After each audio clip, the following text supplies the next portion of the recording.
Hey y'all, what's up? It's Amanda and I am back with another video. Today's video is going to be my favorite books from 2023. I'm so excited to get into this with you. I have quite the stack of books. And yeah, let's just get right on into the video.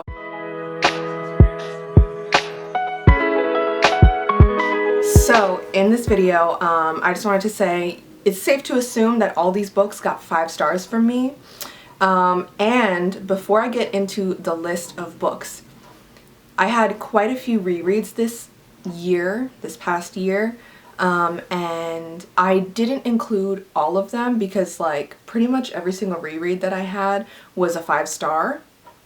I didn't include all of my rereads because some of them I have reread like every year. Like for instance, Heartstopper, I've reread Heartstopper like every year. There's a couple books like that I have read more recently that I didn't add into this stack. But we'll get to those rereads and I'll let y'all know. But the first book that I want to share with you guys is actually my top favorite memoir that I read this year.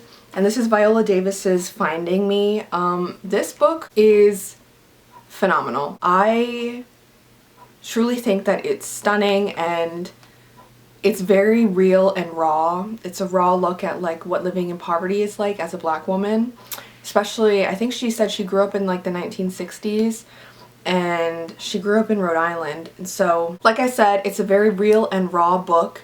And it's a very hard read to get through because Viola Davis has experienced a lot of like trauma in her life, especially like growing up. It does talk about her acting career as that is like integral to who she is. But it also talks about her race and her gender as well. And just all these aspects of her that come together to form her as a person. It takes like a very intersectional lens to her life, and I just thought it was amazing.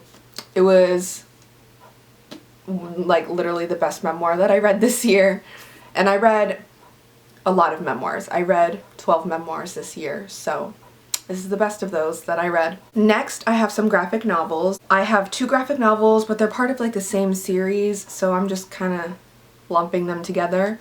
This is Garlic and the Vampire and Garlic and the Witch by Bree Paulson. These books are so adorable and heartwarming.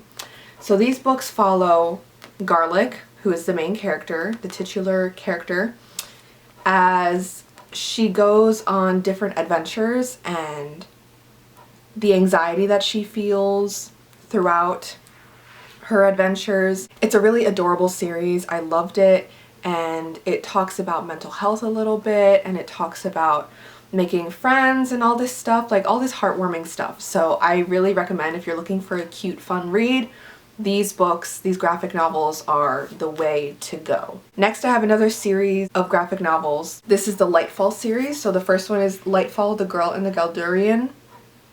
And the second one is Lightfall, Shadow of the Bird. This is by Tim Probert.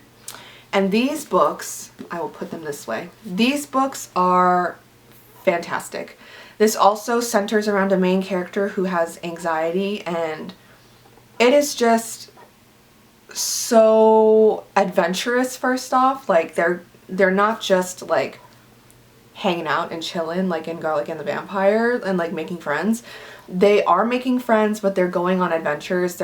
They have like this whole hero's quest that they're going on, and yes, the main character makes friends along the way, but she also has to grapple with her anxiety of being a hero and what that means and stuff like that.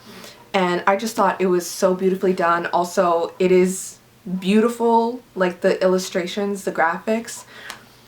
The illustrations are beautiful, and the third book is coming out in 2024, so this year, and I am so excited. You have no idea. I pre-ordered that the moment that it was announced, and I was like, amazing. I love this graphic novel series. So next we are moving on to my fiction picks for 2023, my favorite fiction of 2023. I tried to order them in the way that I read them, but I honestly can't. It got a little murky at some point, so if it's not in the right order, don't come for me. The first book I have is actually a short story collection that I absolutely fell in love with and I really want to reread because it's such a short book. Anyways, this is Homesick Stories by Nino Cipri. I think that's how you pronounce their last name. But this is just a collection of queer sci-fi stories, and I never knew I needed a book like this until I read this book. And let me tell you, okay? This book, quite literally, is like my favorite sci-fi. I'm not even into sci-fi like that, but this is my favorite sci-fi book that I've read in a long time. Okay, because normally sci-fi just goes like right over my head. And this book, I have searched so many times online like comparable titles to this book, and the only comparable title is this author's other book, which is also it's not a short story collection, but it is a short novel, and it is set in this IKEA type store that has like black holes or something like that, or like portals. I think it's black holes that like a customer gets lost in or something like that, and they have to go rescue them. I don't know. It sounds great though. This book has so many short stories in this that it kept me like entertained and intrigued, and I'm not the type of person that gravitates towards short story collections, but I feel like 2024 is going to be my year of short story collections because I have quite a few on my TBR, and as well as this one that I want to read, and I just have a feeling that I'm gonna love them. And I also want to say real quick, I don't know if anthologies are my thing, like a collection of stories by multiple different authors. I don't know if that's my thing. I think a short story collection by one author is my thing. So yeah, anyways, this is my favorite short story collection that I read this past year and favorite sci-fi. And yeah, I highly recommend that you read this book. It is so good. Next, I have another series. It's funny because I don't qualify myself as a series reader. I wouldn't describe myself as a series reader, but I have a lot of series on my favorite list of my favorite books of 2023 list. So anyways, this is Ninth House and Hellbent by Leigh Bardugo. These books, oh my gosh. I read Ninth House in, I believe, 2020. And the first time I read it, I was like, this is really good, but it kind of just like didn't affect me as much as it did this second time that I reread this this year. So this is one of the rereads that I was talking about in the beginning of the video. Yeah, it took me 3 years to reread this because it took 3 years to publish Hellbent and get it out. But, you know, we're not salty about that, Miss Leigh, because as long as you give us content, I'm here for it. Anyways, this was a 5-star. This was a 5-star. Hellbent, oh my gosh. I remember I read these books on spring break this year, and I was like, I am obsessed. Like, these books are so good. I am itching to reread Ninth House so I can reread Hellbent, but I also kind of want to save them for when the next book in the series is out. But anyways, yeah, I love these books. I love them so much. Also, these are the only books by Leigh Bardugo that I've ever read, so I'm really excited to get into her Six of Crows duology. I know that people say Shadow and Bone is not their favorite. Some people like Six of Crows better than Shadow and Bone, but I'm going to read all of it regardless because Miss Leigh Bardugo, I just need more content. Next is a book that I absolutely sobbed over when I read this. This is You Made a Fool of Death with Your Beauty by Akwaeke Emezi. This book hit me so hard when I read it. Okay, I even lent it out to my cousin. This is like her little note to me that I keep in the book. For when she returned it. I read this book and I was like heartbroken with the character, but also like so deeply moved by like the character because, okay, basically this main character, Faye, she had a husband who tragically died in like this car accident that she was in the car with him. I believe he was driving, or I forget. I forget who was driving. But anyways, so her husband died and he was like the love of her life. Her husband died and she has to deal with the grief of losing the love of your life. And this is set 5 years after the accident. So she is also a very, I don't want to say renowned artist, but like she has a decent following. She's not like up and coming. She's not new on the scene, basically. She has been doing this for a while, and she gets in contact with this guy that she meets at a bar, and she starts dating him, and he puts her into contact with like an art gallery person. I don't know what their title is, but anyways, they are dating, and then she meets his father and falls in love with his father. Ooh, the drama in this, oh my goodness. But it was just so beautiful seeing her growth and seeing her open up to this man, even though it was messy. It was very moving to see that, I don't even know, this is gonna sound so cheesy, but like it was so moving to see her falling in love all over again. And it kind of like gives you the reader, it gives you hope for love. Like it just like this is my bread and butter, like sad love stories. It's not sad as in like tragic, but it's just like sad the circumstances that they're in. But it's also beautiful the way that they connect. They connect on like such a deep spiritual level because the guy's father, who she like falls in love with, he lost his wife in like not a tragic way, but like he lost her. So they like bond over like the loss of their spouses, and it's just like so beautiful, their love. And I'm just like, wow, I really need to reread this book so I can sob again. Alright, y'all, we are getting down to the last couple books. I have another series. This is the last series that I have to share with y'all. And it is my last reread that I have to share with y'all. Okay? This is The Hunger Games by Suzanne Collins. I, like many people on the internet, went through my Hunger Games renaissance all over again. Like, The Hunger Games has a chokehold on me. I reread the entire series, not including The Ballad of Songbirds and Snakes, because I wanted to save that for when the movie comes out. Have I read it yet? No.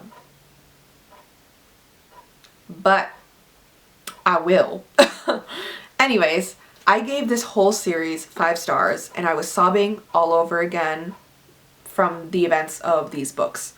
And reading it, because, okay, I'm 25, and when these books came out, I was like 13, 14. So that was like 10 years ago. And there's just some things in this series that completely went over my head. And reading this again at a much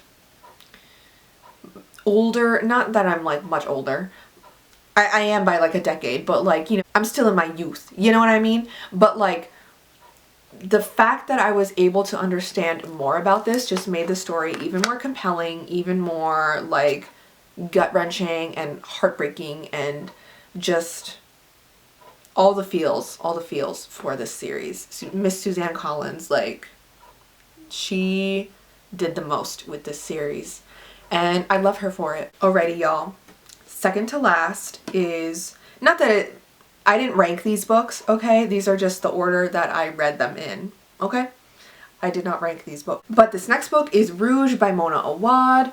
This book, oh my lord, I keep thinking about this book.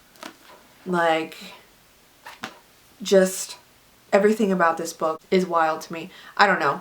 This book is about our main character. What is her name? This book is about our main character, Belle. She lives in, I believe, like Canada somewhere, but her mom lives in California. And her mom ends up dying in the beginning of the book, and that brings her to California to take care of her mom's estate and like set up the funeral and everything like that. That's where we start, okay? Then the main character, Belle, realizes that her mom was a member of this exclusive beauty spa. And Belle, just like her mother, is obsessed with beauty, skincare, all that stuff. So she goes to this spa as well. She gets invited. And strange things start happening. And this book definitely blurs the lines between what is real and what is not. And like, this book leaves you confused and intrigued at the same time.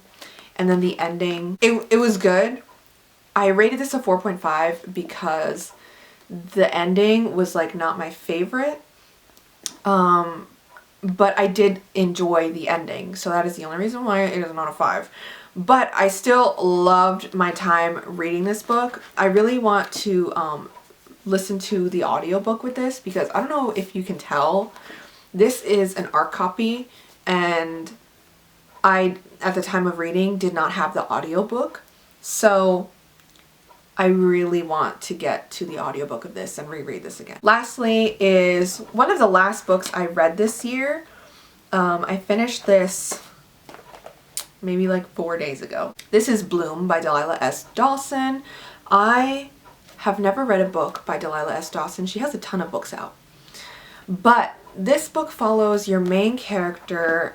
This book follows Rosemary and Ash. Rosemary goes to her local farmer's market and goes to this like local, obviously it's a farmer's market, so everything is like hand grown and stuff. And she goes to one of the booths and meets Ash. Ash is this beautiful, ethereal, like flowery person, right? And she immediately catches Rosemary's eye. They start dating, but then things turn a little funky. That's all I'll say about that. It is amazing. This is like a sapphic horror book.